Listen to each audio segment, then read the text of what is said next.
Greetings, friends, and welcome back to the broadcast. I'm Sean, your host. Website is www.scriptureandprophecy.com. Well, today we are resuming our study in the ancient book of Enoch, and we're ready for chapter 88. And what's been going on is Enoch is recounting of his visions and things to his vision, his dreams to Methuselah. And where we left off, we left off with him talking about the creation of the Nephilim and the angels coming down and mating with the women. And he's just recounting having those dreams. And one thing that I just kind of glossed over was chapter 87 last week. So I'm going to read that real quick, which appears to be dealing with the translation of Enoch. If you remember, Enoch walked with God and then was not because he was taken. He's one of two people to be taken up. And so I'm going to read that again. I'm also going to read the rendition this morning that's put together by Ken Johnson, just because he does a good job with the symbolism and kind of making it obvious to us what each of these symbolisms mean. And so this morning, the topics are going to be the Nephilim War. We know from the book of Jubilees, as an example, in chapter 7, that there was that one of the punishments for the watchers was that they would have to watch their children, that being the Nephilim, destroy one another. And then he kind of recounts his more vision about the flood, and then it appears that he starts talking about Abraham, to Joseph, to Moses, to the Exodus, to Mount Sinai, and so forth and so on. And we'll see how far we get this morning. As a matter of fact, I might read chapter 7, a couple of verses out of the book of Jubilees to go along with this. And so that is on the agenda today. So let's get started and just see how much we can get through this morning. All right, let's begin. Chapter 87. Then as they were going one another to the earth, the earth began to cry aloud. I looked up to heaven, and I saw beings who looked like white men coming down from heaven. The first one went forth from that heaven, then the other 3 followed him. The last 3 came and took me by the hand to a high tower far away from the children of the earth. One told me, "Remain here until you see everything that happens to all the elephants, camels, and asses, and the stars, and the cattle." Now, if you remember, the elephants and the camels and the asses and the cattle, so the elephants, camels, and asses are a symbolic representation of the Nephilim. The stars are the angels, and the cattle or the bulls are dealing with people. And when he talks about a white bull, he's talking about like a righteous person, and so forth. Chapter 88. Then one of those first 4 seized that first star which had fallen from heaven, and bound it hand and foot, and cast it into the abyss. Now the abyss was narrow, deep, horrible, and dark. One of the other 4 drew a sword, and he gave it to the elephants and the camels and the asses. In other words, the children of the watchers. And they began to smite each other, and the whole earth shook because of them.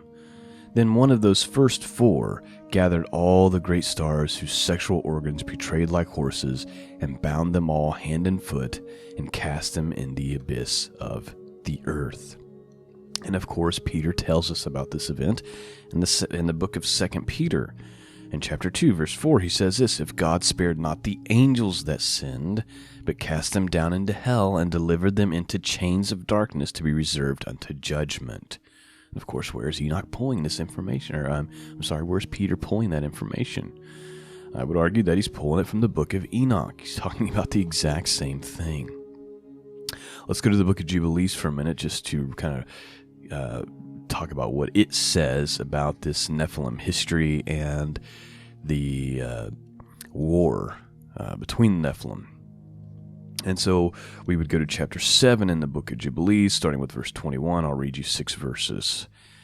"For owing these things came the flood upon the earth, namely owing to the fornication wherein the watchers against the law of their ordinances went a whoring after the daughters of men. and took themselves wives of all they chose, and they made the beginning of uncleanliness. And they begat sons, the Nephilim, and they were all alike, and they devoured one another. And the giants slew the Nephil, and the Nephil slew the Eligio, and the Eligio mankind, and one man another. And so, according to the book of Jubilees, there seems to be like 3 classes of these giants, or these Nephilim. And everyone sold himself to the work of iniquity to shed much blood, and the earth was filled with iniquity. And after this they sinned against the beasts and the birds and all that moveth and walketh on the earth, and much blood was shed on the earth, and every imagination and desire of men imagined vanity and evil continually. And the Lord destroyed everything from off the face of the earth because of the wickedness of their deeds, and because of the blood which they had shed in the midst of the earth, he destroyed everything. And we were left, I and you and my sons, and everything that entered into the ark. And behold, I see your works before me, that you do not walk in righteousness, for the path of destruction you have begun to walk. Okay. We'll continue. And ye are parting one from another, and are envious one of another. And so it cometh, that you are not in harmony, my sons, each with his brother. For I see, and behold, the demons have begun their seduction against you and against your children. And now I fear on your behalf, that after my death you will shed blood of men upon the earth, and that ye too will be destroyed from the face of the earth. And so that's the account in the book of Jubilees, chapter 7, verses, around verse 22-ish. Let's continue with Enoch. Chapter 89. One of those 4 went to that white bull, which Ken Johnson believes to be as Noah, went to that white bull and instructed him in secret while it was terrified. He was born a bull that became a man, and built a great vessel and dwelt in it. 3 bulls, likely Ham, Shem, and Japheth, dwelt with him in that vessel which covered them. I looked up to heaven, and I saw a roof with 7 water torrents, and a great amount of water flowed through those torrents into an enclosure. As I was watching, fountains were opened on the surface of the great enclosure. So he's getting ready to tell us more about this vision of the flood. And that water began to swell and to rise upon the surface, and I watched that enclosure till all its surface was covered with water. The water darkened. The water, darkness, and mist kept increasing. The water rose above the height of that enclosure and streamed over the sides and poured upon the whole earth. All the cattle gathered together, but eventually they were swallowed up and perished in that water. Of course, all the cattle would be representation of all the human beings on earth. But the vessel floated upon the water, while all the cattle, elephants, camels, and asses, along with all the animals, sank to the bottom, so that I could no longer see them.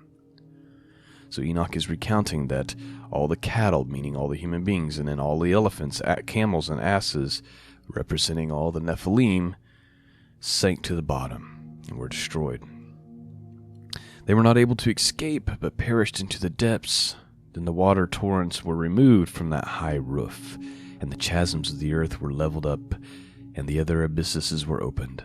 Then the water began to run down into the abysses until the earth became visible, and that vessel settled on the earth, and the darkness retired, and light appeared. But that white bull, while he became a man, came out of that vessel, and 3 bulls with him. And one of those 3 was white, which was probably talking about Shem, like that bull. And the other of them was red, probably talking about Japheth, as blood, and one black, probably talking about Ham. And that white bull Noah departed from them. And they began to bring forth the beasts of the field and birds that arose, different species. And Ken Johnson believes he's talking about Gentile nations. Lions, tigers, wolves, dogs, hyenas, wild boars, foxes, squirrels, swine, falcons, vultures, kites, eagles, and ravens. And among them was born a white bull, probably talking about Abraham. And they began to bite one another, but the white bull, which was born among them, begot a wild ass and a white bull, probably talking about Ishmael and Isaac. And the wild asses multiplied, but the bull which was born from him begat a black wild boar, probably talking about Esau, and a white sheep, probably talking about Jacob. And the former begat many boars, but that sheep begat 12 sheep. When those 12 sheep had grown, they gave up one of them to the asses. So probably talking about selling Joseph to Egypt, right?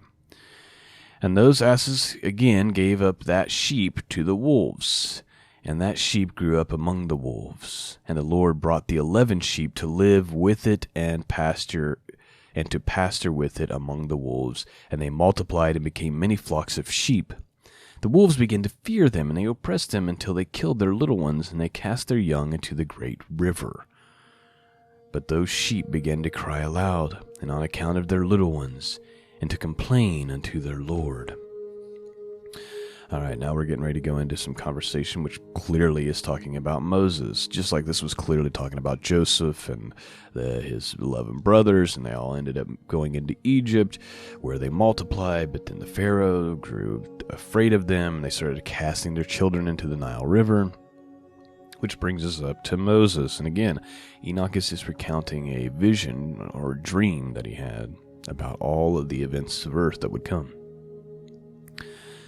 Verse 16, a sheep, probably talking about Moses, which had been saved from the wolves, fled and escaped to the wild asses. And I saw the sheep, how they lamented and cried and besought their Lord with all their might, till the Lord of the sheep, Yehovah, descended at the voice of the sheep from a lofty abode, and came to them and pastured them. He called that sheep which had escaped the wolves, and spoke with it concerning the wolves, that it should warn them not to touch the sheep. The sheep went to the wolves according to the word of the Lord. And another sheep met it, and went with it. And the two, probably talking about Moses and Aaron, went together and entered into the assembly of the wolves, and spoke with them, and warned them not to touch the sheep any longer. Then I saw the wolves, and how they greatly oppressed the sheep with all their power. And the sheep cried aloud, and the Lord came to the sheep, and they began to smite those wolves. Probably talking about the plagues of Egypt. And the wolves began to make lamentation, but the sheep became quiet and ceased crying out. The sheep departed from the wolves, probably talking about the Exodus. But the eyes of the wolves were blinded, and those wolves pursued the sheep with all their power.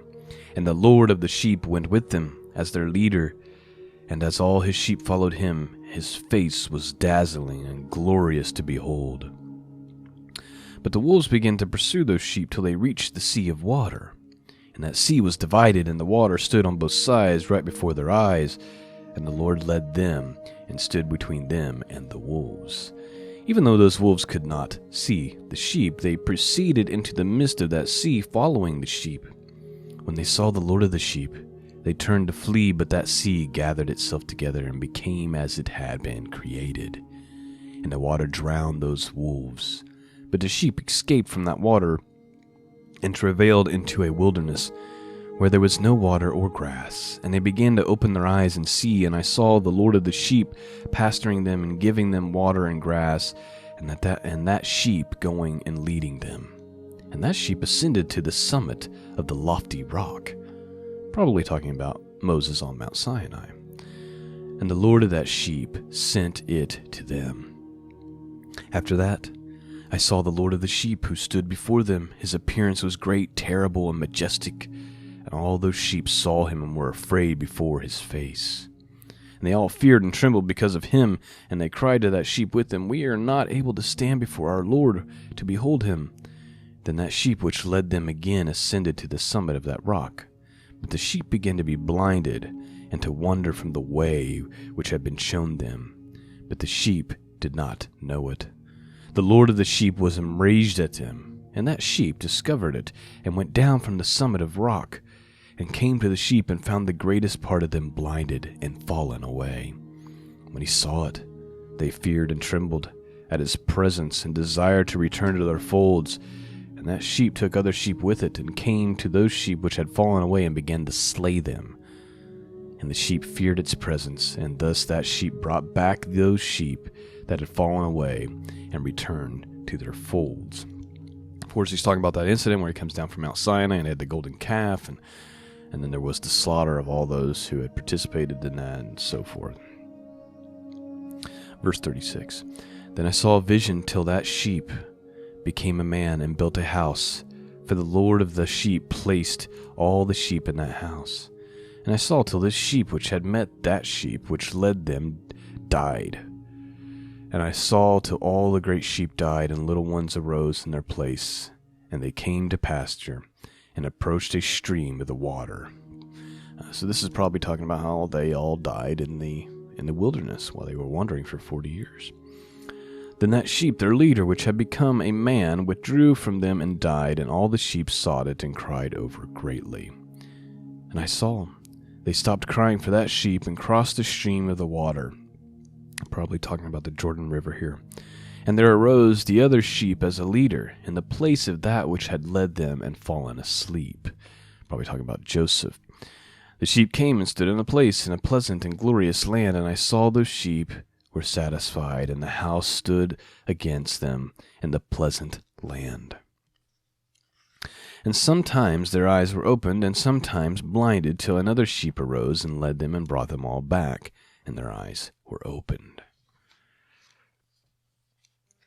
The dogs, foxes, and wild boars began to devour those sheep, till the Lord of the sheep raised up a ram from their midst, which led them. So this is probably talking about the Philistines and the Amorites and the Moabites and Edom and Moloch, how they began to attack Israel, and then God rose up a king, which the first king would have been King Saul. And that ram began to butt those dogs, foxes, and wild boars till he had destroyed them all. And that sheep, whose eyes were open, saw that ram which was amongst the sheep, till it forsook its glory and began to butt those sheep and trampled upon them and behaved itself unseemly. So it's probably talking about how Samuel noticed that Saul was starting to go astray. And then Ken Johnson believes this next section is talking about King David. The Lord of that sheep sent the sheep to the lamb and raised it to be a ram.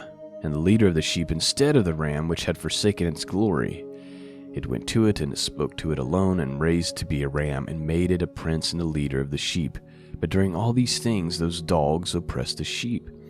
The first ram pursued that second ram, and that second ram arose and fled before it. And I saw till those dogs pulled down the first ram, that the second ram arose to lead the sheep. Those sheep grew and multiplied, but all the dogs, foxes, and wild boars feared and fled from him. That ram butted and killed the wild beast. That ram begat many sheep and fell asleep. And a little sheep, probably talking about Solomon, became a prince and a leader of those sheep. That house became great and broad, and it was built for those sheep. And a great and lofty tower was built on the house for the Lord of the sheep. That the house was low, but the tower was elevated and lofty. And the Lord of the sheep stood on that tower, and they offered a full table before him. Probably talking about Solomon and the temple. The next section probably talking about the prophets that would come. Those sheep again erred and went many ways and forsook their house, and the Lord of the sheep called some from amongst the sheep and sent them to the sheep, but the sheep began to slay them. And we know from the book of Revelation, we know from Jesus' own mouth, that Israel destroys the prophets that are sent to them, just as Enoch is saying here. One of them, probably talking about Elijah, was saved and was not slain, and it sped away and cried aloud over the sheep, and they sought to kill it. But the Lord of the sheep saved it from the sheep and brought it up to me and caused it to dwell there. So this is probably talking about the rapture of Elijah. He sent many other sheep to those sheep to testify unto them and to lament over them.